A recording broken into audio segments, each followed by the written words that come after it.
So for episode 2, we are featuring, drum roll please, responding to rejection.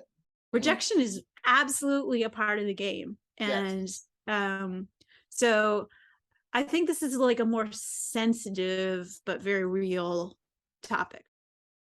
It barely phases me sometimes, like unless there's like a really unfair review that makes me feel like, oh, they didn't get it. But then if somebody misread a proposal that badly, I think to myself, what did I not do to communicate? I want to cut to Eric really quick in this quote that I find to be really key.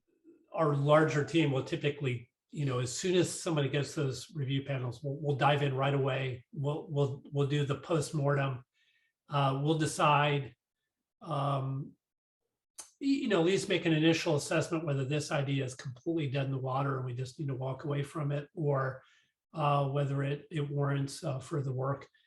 This is where it helps if you've had a more senior individual either helping on the proposal or a mentor who would be willing to at least skim your proposal and then read those reviews and help you unpack what seems to be being communicated in those reviews.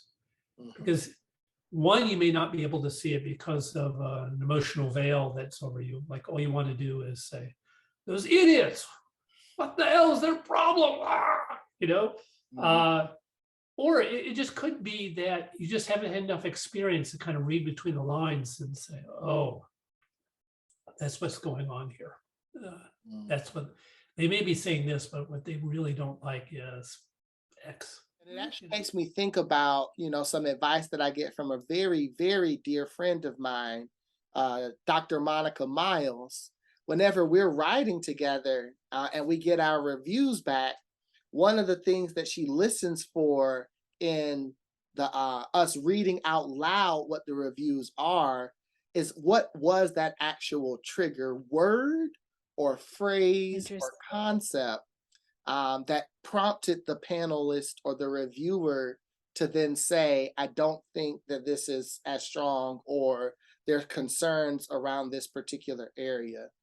The hard thing about an NSF review panel is that even though it's a consensus review, so everybody reads it, there's one lead writer who's putting together the review.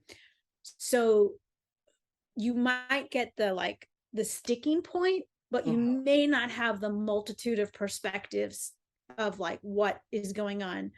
So that's where it becomes your job, and your colleagues that support you can help you with the job of trying to uncover, like, okay, so they think it had to do with this part of my research design. They said X, but I really don't think X is the problem, but there's clearly something that's setting them off, right? And to go through all of that. And that's where those experts, those senior colleagues, those people with more experience and wisdom can really help.